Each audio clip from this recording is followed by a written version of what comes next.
At least 40 people were killed, according to Yugoslav reports, when a NATO missile hit a civilian bus about 20 kilometers north of the Kosovan capital Pristina as it was traveling to the Serbian city of Niš.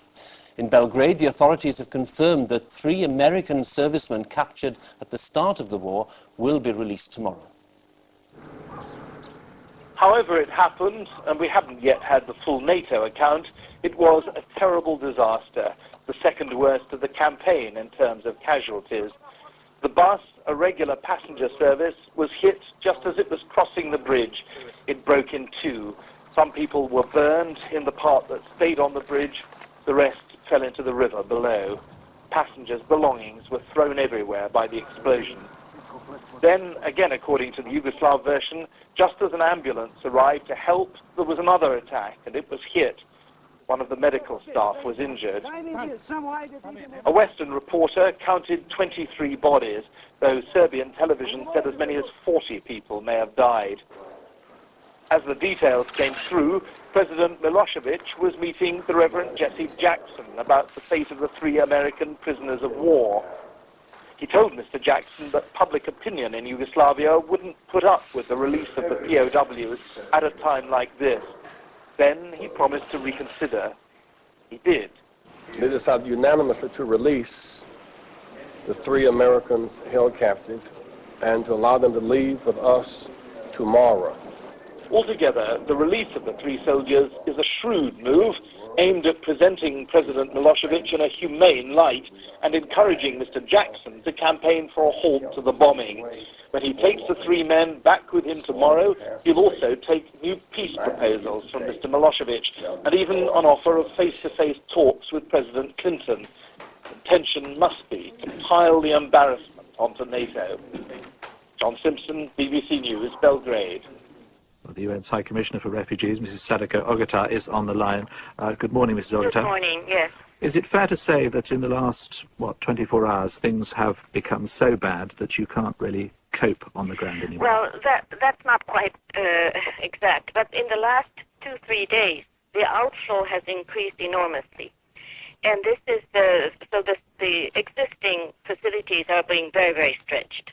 And this is why we are coming up with new requests.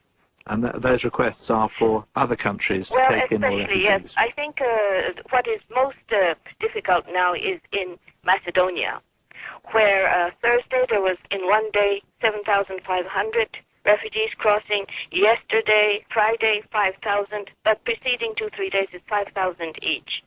And there are new camps set up, but I think the accommodations just do not meet the kind of inflow we have.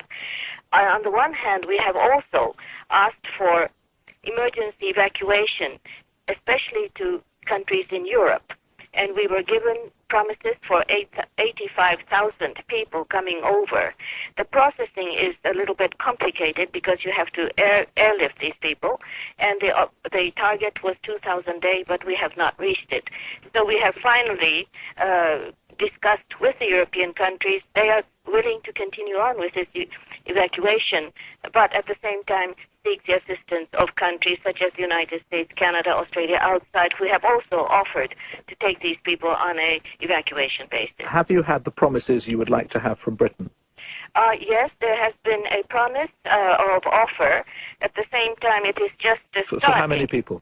As of today, United Kingdom, total departure 330.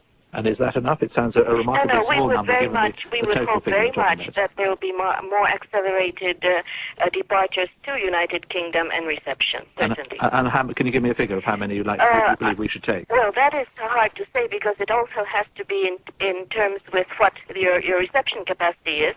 But I have been told that there are more than thousands that are welcome. Are you concerned that by taking people out of the region, they may find it more difficult to go back? Well, it would be more difficult to, again, organize these returns. And also, many governments are taking people who have, on the basis of family reunification. And we do not want to see families finally reunited, and then because they are taken on an emergency basis, that will be sent out when they can go back, and the family bonds are broken again. So these are rather delicate human relations problems that we'll have to face. So this really is a last resort.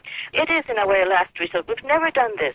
In most cases, we help the first asylum countries as much as we can, and we're doing that. But the Albania is willing to take more if they can get more international assistance to set up refugee camps in Albania.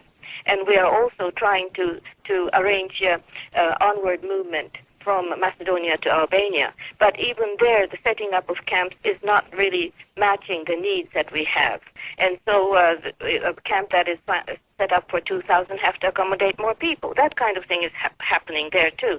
But both Macedonia and Albania are poor countries in Europe, and they're very, very stretched. This is why we have to resort to rather extraordinary measures of taking these people out of the first asylum countries, especially from Macedonia, to various European countries. Mrs. Officer, yes. We must leave it there. Thank you very much indeed.